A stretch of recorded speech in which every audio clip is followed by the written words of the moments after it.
구독, 알림 설정까지 부탁드립니다.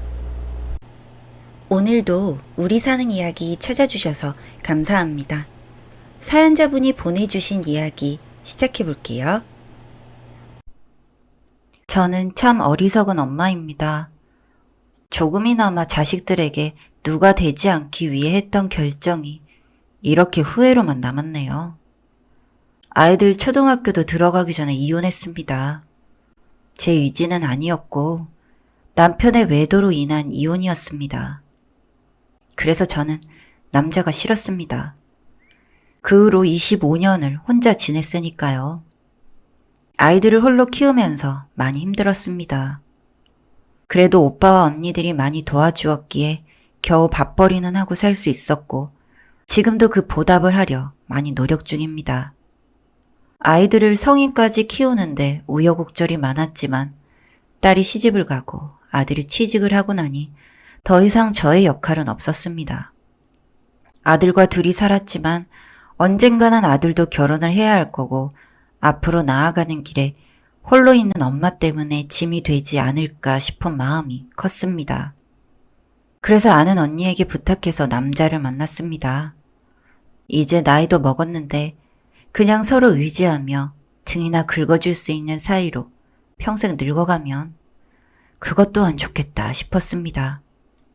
그렇게 한 남자를 만나게 되었고 뭐 딱히 제가 마음에 들어하는 덩치 있고 듬직한 사람은 아니었지만 자기 소신이 뚜렷해 보이고 그리고 결정적으로 경제력을 많이 본 것은 사실입니다.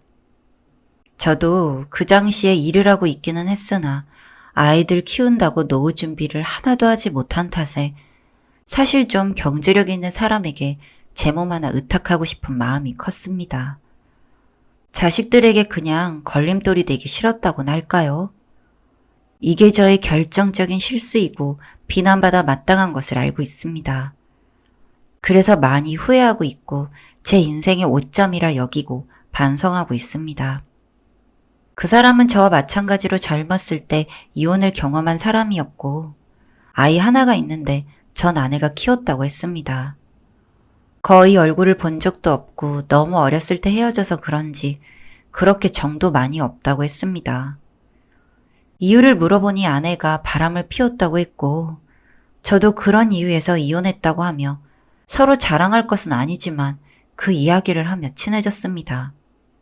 만난 지 얼마 안 되어 결혼하기를 결심했고 경상남도에 있는 시골로 들어가서 살았습니다. 노년을 시골에서 보내고 싶다는 마음을 어느 정도 가지고 있었는데 실제로 그렇게 되어 정말 더할 나위 없이 좋았습니다.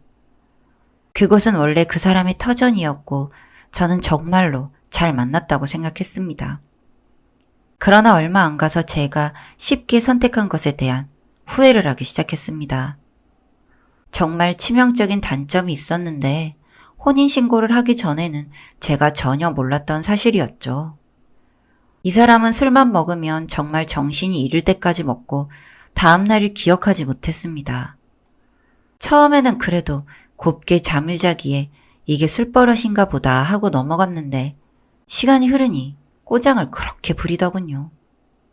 저랑 잠깐이지만 연애를 할 때는 제가 술을 먹자고 해도 차가 있어서 못 먹는다고 하더니 혼인신고하고 같이 살기 시작하니 그냥 매일매일이 술이었습니다. 동네에서 사람들과 술을 먹어 제가 데리러 간 적이 있는데 차를 태우려고 부축하던 도중에 저를 밀어서 논두렁에 처박힌 적도 있습니다. 그래도 술이 웬수지 하는 마음에 처음에는 참았는데 날이 갈수록 심해졌습니다.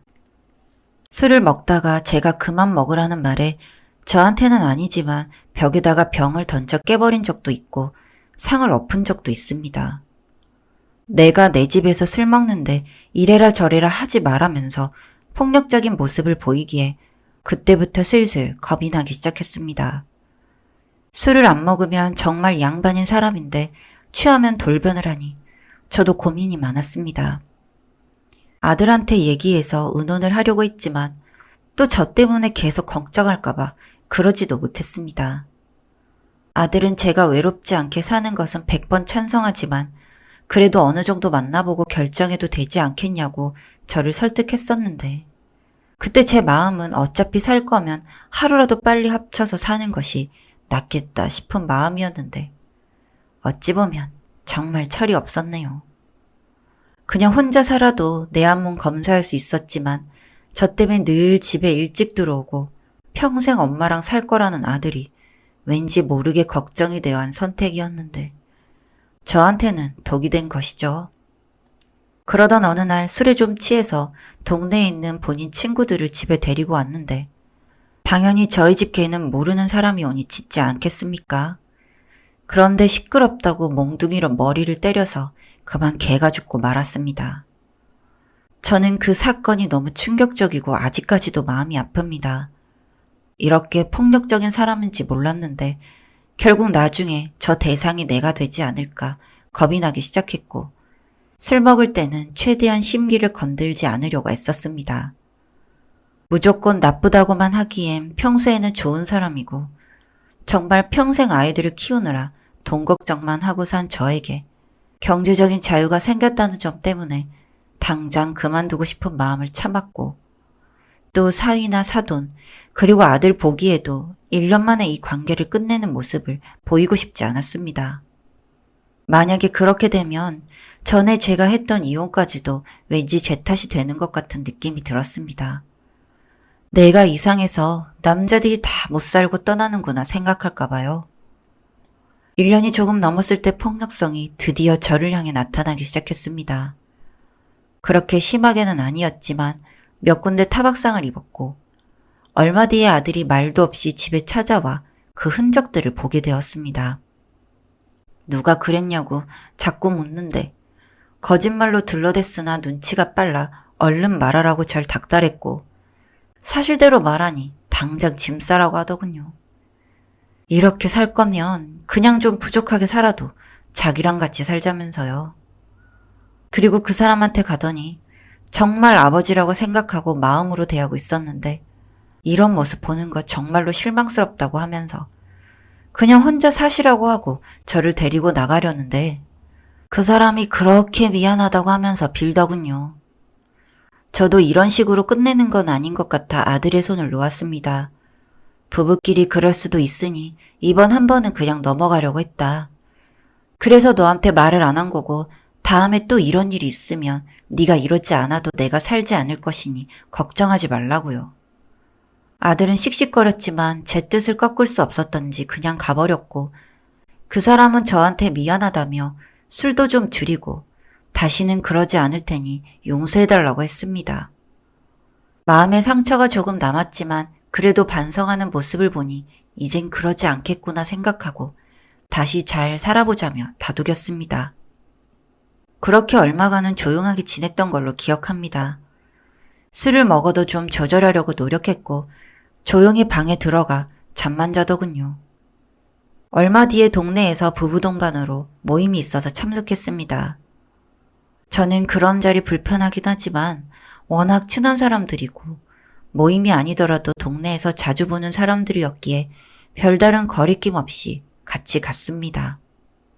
기분 좋게 이 얘기 저 얘기 하면서 자리가 끝나갈 무렵에 그 사람이 혼자 진지해지더니 본인 친구 중 하나한테 왜 자꾸 내 마누라 쳐다보고 말 거냐고 하면서 버럭 성질을 내더군요. 제가 너무 민망해서 무슨 소리 하는 거냐, 주철 씨도 와이프 옆에 있는데 지금 그런 말하면 어떡하냐며 다그쳤더니 이것 봐라, 뭐가 있으니까 이렇게 편을 들지 하면서 저를 바람피운 여자로 몰아가고 너희 둘 다 죽여버린다며 난동을 피웠습니다. 정말 사람들한테 민망하고 그 친구분 와이프한테 죄송해서 몸둘 바를 모르겠어서 사람들의 도움을 받아 억지로 밖으로 끌어냈는데 나와서도 난동을 피면서 그 친구를 때리고 서로 치고받고 난리도 아니었습니다. 겨우 뜯고 말리고 집에 오는데 저를 계속 바라핀 여자 취급을 하고 언제부터였냐며 절 다그치는데 도대체 뭘 보고 그러는 건지 저는 전화번호도 모르고 그냥 가끔 같이 놀러 오면 얼굴이나 보는 사이였는데 말이죠. 제발 좀 말이 되는 소리를 좀 하라고 해도 보는 눈빛이 짜냈니 뭐니 뭔가 있는 거 다 알고 있다며 절 몰아붙이는데 그냥 입을 닫아버렸습니다. 그렇게 혼자 씩씩대다가 방에 들어가서 잠들었습니다. 다음날 제가 물으니 기억도 안 난다고 하더군요. 싸운 것만 기억나는데 왜 싸웠는지 기억이 안 난다나. 정말 속 편한 사람이었습니다.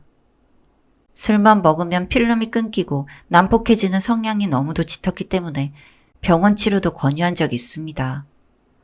원래 그런 치료는 부부가 같이 받는 것이 좋다고 하기에 저 역시도 병원에 가서 그런 상담과 치료를 받을 생각이 있었고요. 그런 얘기를 꺼낼 때마다 정신병자 취급을 한다며 저를 나무랐고, 저는 그런 것이 아니라 자꾸 그런 식으로 술 먹고 필름이 끊기면 나중에 큰 사고가 날 수도 있으니 걱정돼서 그런 거라고 해도 말을 안 들었습니다.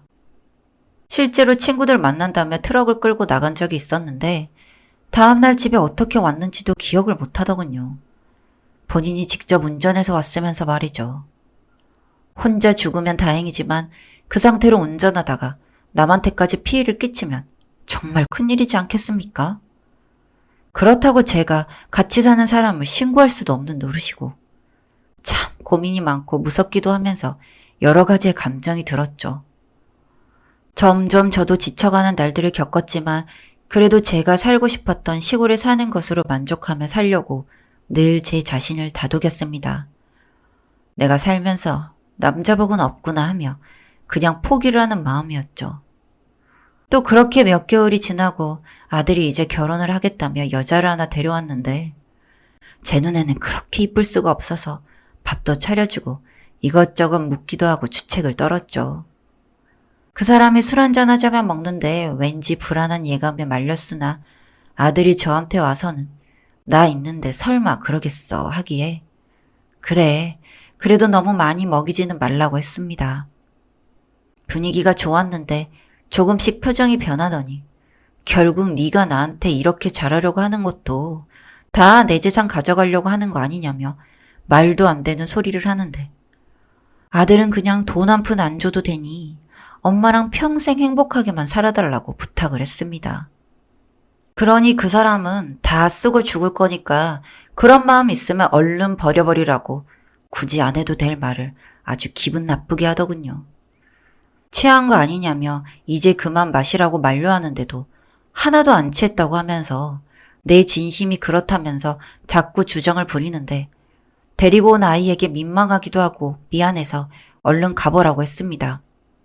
아들도 데리고 온 아이 때문에 계속 그러고 있을 수가 없는데 가고 나면 또 무슨 일이 생길까봐 발걸음이 무거워하는 거 괜찮다며 빨리 보냈죠. 역시나 가고 나서 저한테 뭐라고 하더군요. 당신이 그렇게 갑자기 보내버리면 나를 얼마나 우습게 보겠냐면서요. 그런 거 아니고 같이 온 손님도 있으니 시간 늦기 전에 보낸 거라고 아무리 설득을 해도 막무가내였고 술을 더 꺼내서 먹더니 결국 저에게 손찌검을 했습니다. 그렇게 반성한다더니 역시 개벌은 난 못 주고 또 그랬고 저도 참지 않을 생각으로 몸싸움을 펼쳤지만 역부족이었죠. 이것저것 상처도 많이 나고 부딪혀서 골반 쪽이 너무 아팠습니다. 다음날 일어났는데 고통이 잘 때보다 심해서 친구에게 여차저차 상황을 얘기했는데 그 친구가 온다고 해놓고는 제 아들한테 전화해서 상황을 말해버렸습니다. 아들이 온 것을 보고 화들짝 놀랐는데 이미 아들은 눈이 뒤집혀 있더군요. 그 사람을 끌어내서 패대기를 치고는 욕을 했습니다. 제가 말렸지만 감당할 수 없었고 질질 끌고 경찰서에 갔습니다. 제 상처들을 보여주며 가정폭력 신고하러 왔다고 했고 일단 진정하고 앉아보라는 경찰관 말에 겨우 진정하고 차분히 이야기를 진행했습니다. 이 정도면 거의 심각한 수준이고 고소까지 가능하다고 하더군요. 지난 얘기들을 하며 진술서도 쓰고 그 사람은 정말 술 취해서 그런 거라며 심신미약 상태라나 뭐 어쩌고 하면서 저한테는 미안하다고 했습니다. 그렇지만 저도 더 이상 이렇게 사는 것을 자식들 볼 낯도 없고 아들한테도 미안해서 그냥 조용히 끝내고 싶었습니다. 자식들한테 짐이 되지 않으려 선택한 것인데 자꾸 걱정만 끼치고 있으니까요.